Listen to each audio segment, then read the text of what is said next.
Vamos a hablar ahora de investigación en el ámbito de la geología y los recursos hídricos desde el punto de vista de la ingeniería.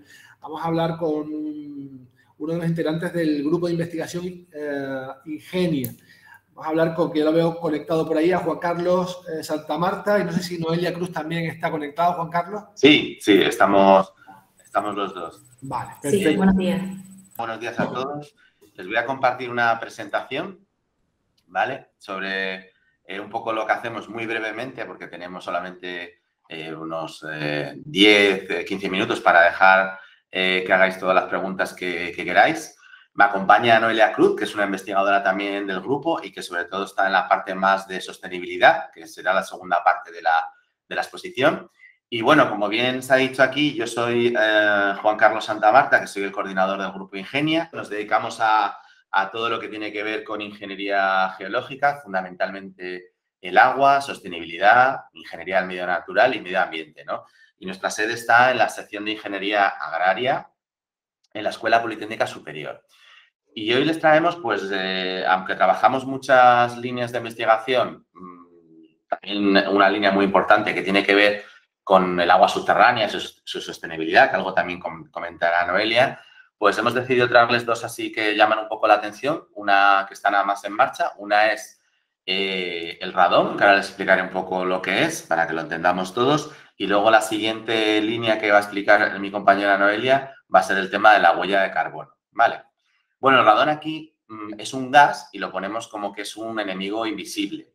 Ahora mismo estamos respirando radón, ¿vale? Tenemos que tener en cuenta, porque simplemente por estar en la Tierra, recibimos radiaciones, ¿vale? Radiaciones ionizantes.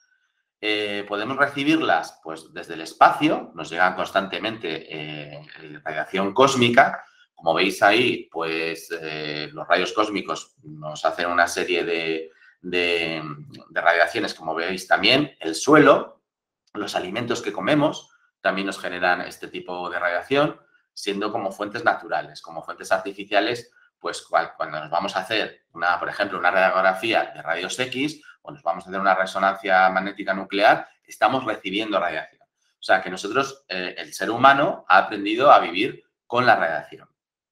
Lo que sí es verdad que hay una radiación que es la que proviene del suelo, como veis ahí, la cual aparece el gas radón.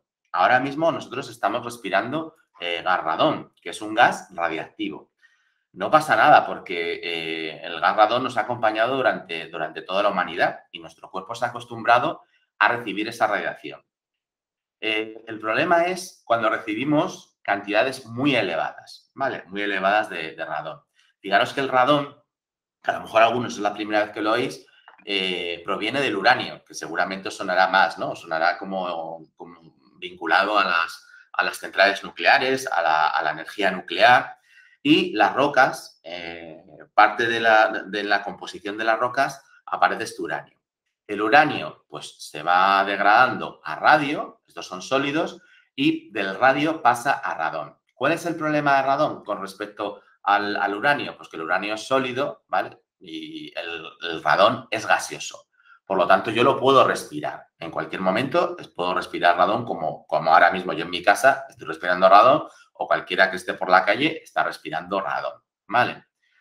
Realmente, ya les he dicho eso, que hemos vivido siempre con el gas radón. Pero ¿cuál es el problema del gas radón? Cuando respiramos demasiado gas radón, cuando este gas radón se concentra y lo respiramos durante mucho tiempo, el problema es que puede generar daño en la célula, ¿vale? Si yo lo respiro, se me almacena en el pulmón y ese gas radón, esa partícula radón, empieza a emitir radiación a las células del pulmón, ¿vale? Cuando ya les digo que estamos respirando durante mucho tiempo esta cantidad de radón. Por lo tanto, puede generar cáncer y esto es un problema. Porque fíjense que el gas, respirar gas radón es la segunda causa de muerte en España de cáncer después del cáncer del pulmón. O sea, cada día mueren 5 personas y media, bueno, unas 6 personas por causa del radón, unas 2.000 al año. Por eso tenemos que investigar y por eso tenemos que tener atado en corto al gas radón. ¿Cuál es realmente el problema? El problema son en nuestras casas, en los sótanos o, por ejemplo, en las casas cueva o la gente que trabaja en espacios subterráneos. Por ejemplo, los túneles, las galerías o gente que trabaja en puestos que están en sótanos sin demasiada ventilación, porque el gas radón, en el momento que yo ventilo, pues se desvanece bastante. Vale, en el exterior hay muy poco gas radón, como os he dicho, pero si tengo espacios cerrados, ese gas radón se almacena ahí y entonces es cuando me empieza a hacer daño. En nuestras casas, pues nos entra por el suelo, nos entra por las tuberías, porque hay una cuestión que aquí vais a ver el nexo que tenemos nosotros como grupo de investigación con el radón, es que donde más el agua subterránea transporta ese gas radón. Entonces, en los sitios donde hay agua subterránea, por ejemplo, en balnearios o en galerías de agua, son los lugares donde más radón hay. ¿Vale? ¿Cómo medimos el gas radón? El gas radón, antes visteis una unidad que era el Sievert, pero nosotros lo medimos en becquerelios por metro cúbico, ¿vale? ¿Qué mide el becquerelio por metro cúbico? Bueno, hemos dicho que esto es una radiación, pues mide la actividad radiactiva, ¿vale? Esto es como se va desintegrando en un segundo, pues, esa partícula de radón, ¿vale? El tiempo que se va desintegrando. Y cuando se va desintegrando, era lo que hablábamos, que lo tengo en el pulmón y pum, pum, pum, pum, va bombardeando. Para que os hagáis una idea, digamos, la normativa europea, aunque luego lo veremos, limita a que en las edificaciones no haya más de 300 becquerelios metro cúbico. Esto a lo mejor no nos dice nada, pero aquí hay un ejemplo muy bueno que dice que si tenemos en una casa 300 becquerelios metro cúbico, es equivalente a que yo fumara 20 cigarros al día. Y si tenemos 100 becquerelios metro cúbico, es equivalente a que yo fumara 6 cigarros por día. Yo si voy por la calle no respiro tanta cantidad de radón, pero en espacios cerrados, ya luego lo veréis, sí se puede aumentar esta cantidad de radón que inspiramos, ¿vale? ¿Canarias es una zona de riesgo? Pues sí, es una zona de riesgo porque es un terreno volcánico. Fijaros ahora con la erupción de La Palma, eso que está expulsando, esos materiales que está expulsando, tienen uranio. Ese uranio, cuando esté en el suelo, se irá desintegrando, pasará a radio y luego pasará a radón. Cuando se edifiquen las casas encima, todo eso empezará a entrar en las casas como vimos anteriormente. Nosotros tenemos que controlar el gas radón en los centros de trabajo, en todos los sitios donde vamos a estar, para ver qué cantidad de radón tomamos, respiramos al día, ¿no? ¿Cómo lo medimos? Pues existen unos aparatos, como veis estos de aquí abajo son detectores de radón, que luego hay que mandarlos a un laboratorio certificado, o el aparato de arriba, que es un detector que se llama activo, que mide en continuo el radón, ¿vale? Y nos va diciendo los becquerelios. Siempre tenemos que medir según la normativa del Consejo de Seguridad Nuclear, que es, digamos, la institución a nivel nacional que regula todas estas cuestiones del radón. Nosotros hemos medido radón en muchos lugares. En los sitios donde más hay, por supuesto, son las galerías de agua, que como sabéis, en el caso de Tenerife, el 85% del agua proviene tanto de pozos como de galerías, es agua subterránea, y ahí hay gente que está trabajando, que va a perforar, a reperforar las galerías o que va a hacer tareas de mantenimiento, y ahí es donde metemos los detectores pasivos, que veis los de abajo, como activos los de arriba. Esos detectores nos van a dar una cantidad de radón y nosotros luego lo clasificamos como un semáforo, como el semáforo que estamos viendo de las erupciones. Cuando pasa de esos 300 becquerelios metro cúbico, estamos hablando de que hay un riesgo para la salud, ¿vale? Y si está por menos de 100 becquerelios cúbicos, pues consideramos que no hay ningún tipo de peligro. A nivel de edificación, pues, ¿qué podemos hacer? Pues las nuevas casas ya se están construyendo evitando, mejorando, digamos, que no haya tanto gas radón en las casas, con sistemas constructivos que eviten que tengamos radón. Y en las casas que están ya construidas, pues lo que se debe hacer es medir el gas radón y proponer soluciones para extraer ese gas o ventilarlo o que bajar esos niveles de gas radón. También tienen que haber controles administrativos desde la propia administración que mida qué cantidad de radón hay en ciertos lugares de trabajo. Y ya para acabar, pues, ¿qué hacemos nosotros con respecto de este gas radón?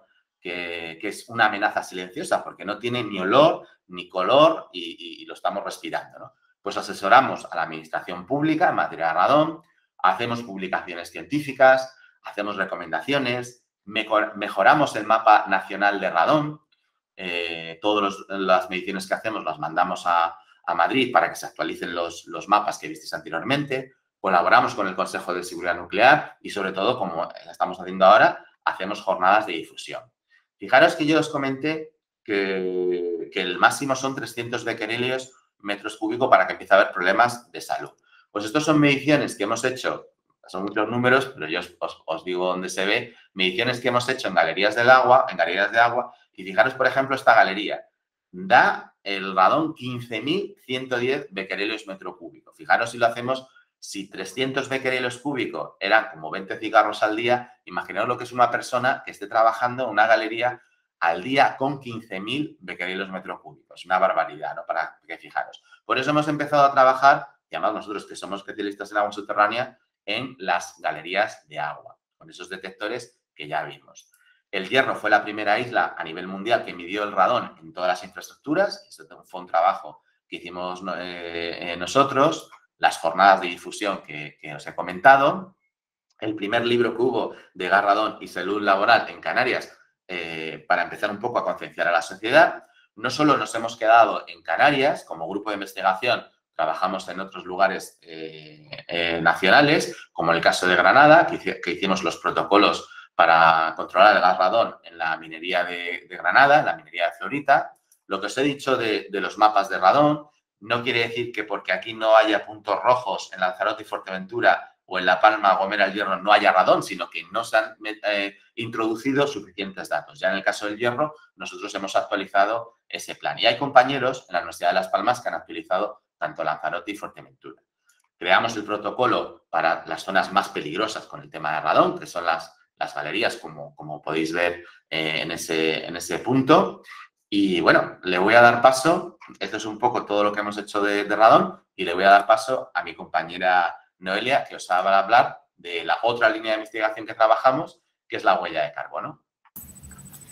Muchas gracias, Juan Carlos. Bueno, pues yo voy a hablar un poco de lo que es la huella de carbono.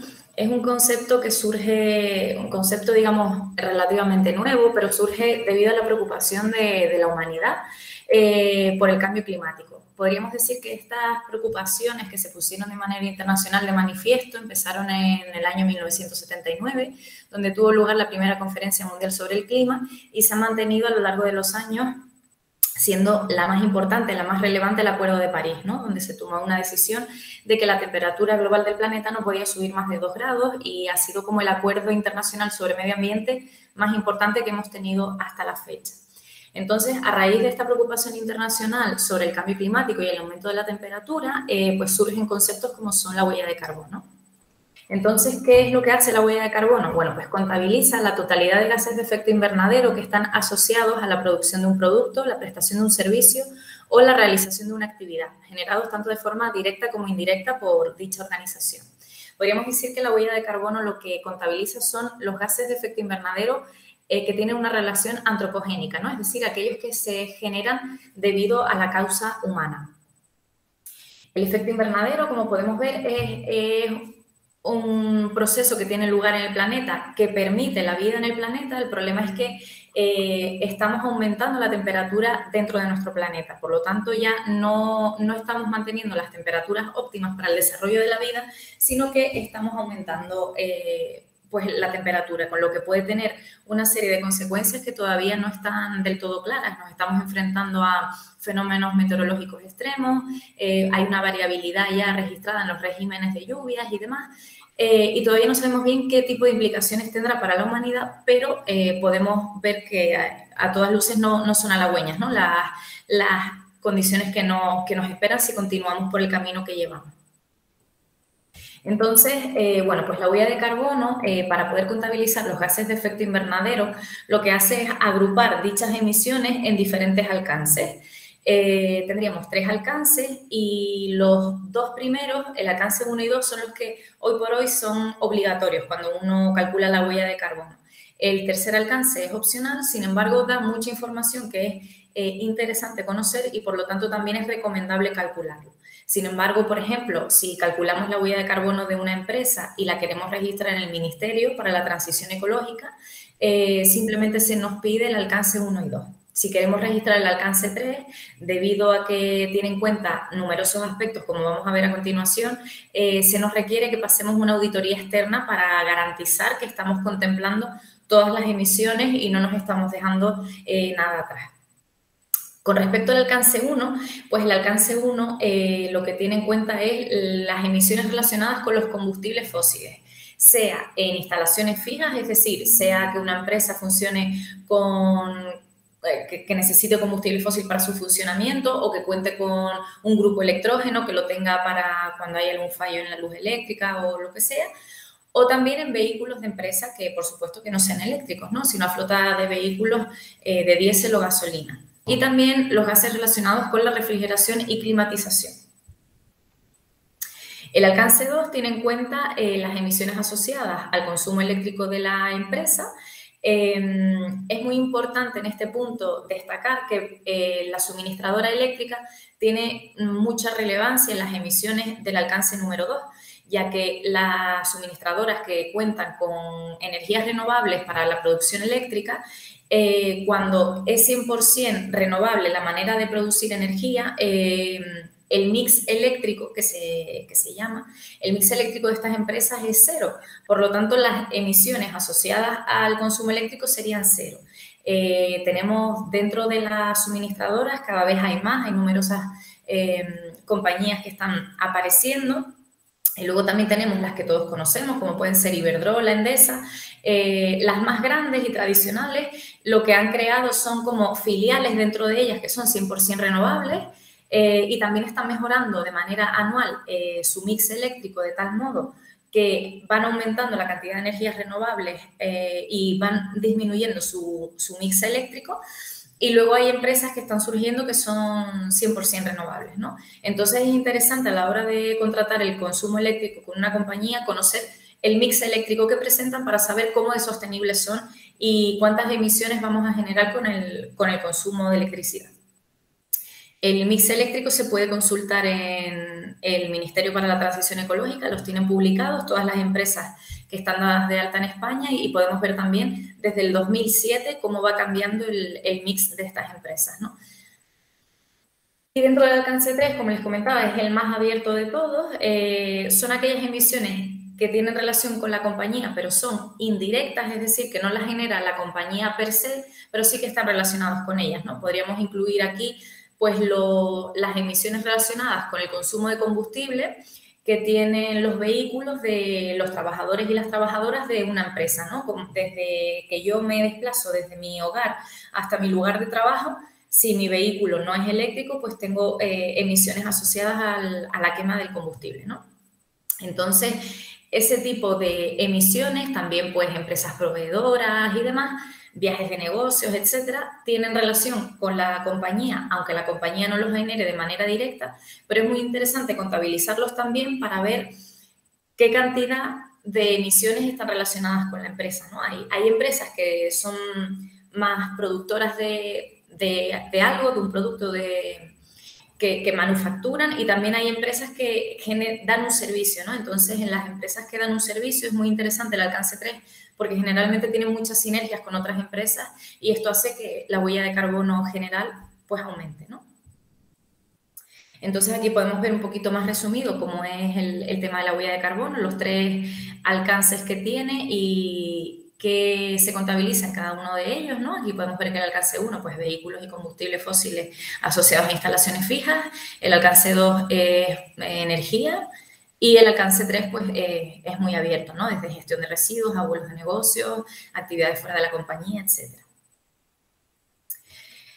El tema de las emisiones está muy relacionado con la actividad del ser humano y aquí podemos ver cómo en esta fotografía tenemos emisiones en 2020, antes de la pandemia y después de la pandemia, ¿no? Y durante el confinamiento, perdón, quiero decir. Entonces son emisiones de óxido nitroso en este caso y podemos ver cómo prepandemia había unas zonas donde había muchísimas emisiones y luego durante el confinamiento, que la actividad de las empresas pues paró, podemos ver cómo disminuyeron, ¿no? Entonces es inevitable que las actividades que desarrollamos los seres humanos en el planeta tienen una conexión con la emisión de gases de efecto invernadero y, por lo tanto, con el aumento de la temperatura en el planeta. Por eso también está en nuestra mano que pongamos remedio a lo que estamos generando, ¿no?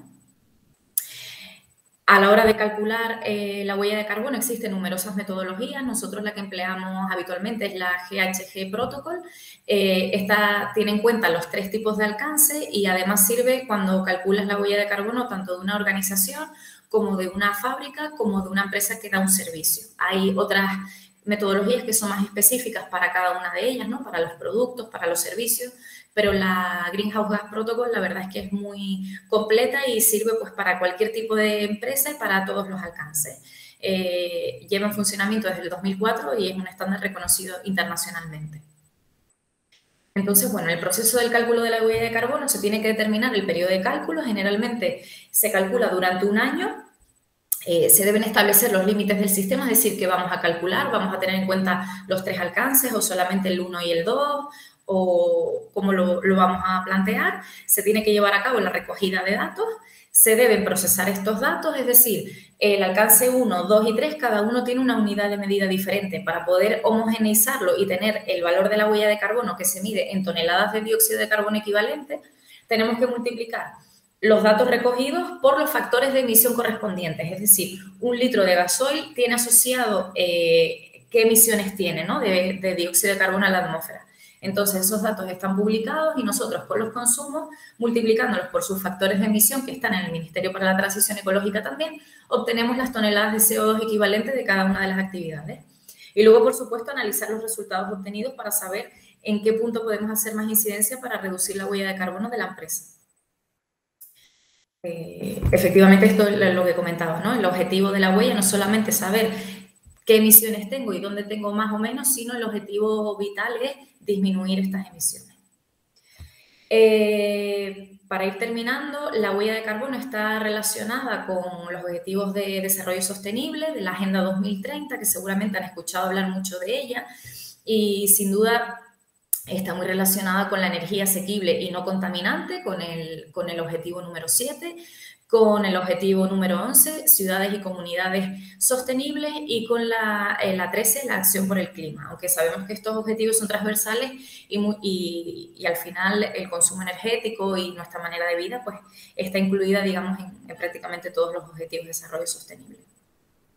Nosotros hemos participado en un proyecto europeo que es un Erasmus Plus que estudiaba la sostenibilidad de las marinas deportivas en islas europeas. Participó Canarias, participó Madeira, Inglaterra, Chipre, y arrojó datos realmente interesantes, y este es uno de los casos en los que era vital calcular el alcance número 3, porque una marina deportiva al final tiene mucha gente entrando y saliendo, cuenta con muchos proveedores, tiene pues mucho tráfico, ¿no?, de vehículos relacionados con ellos, y fue muy interesante conocer cómo esto aumentaba bastante la huella de carbono del puerto deportivo, porque al final es una actividad que dinamiza, ¿no?, dinamiza la economía local y genera mucho tráfico y da muchos servicios. Y nada más, gracias por su atención.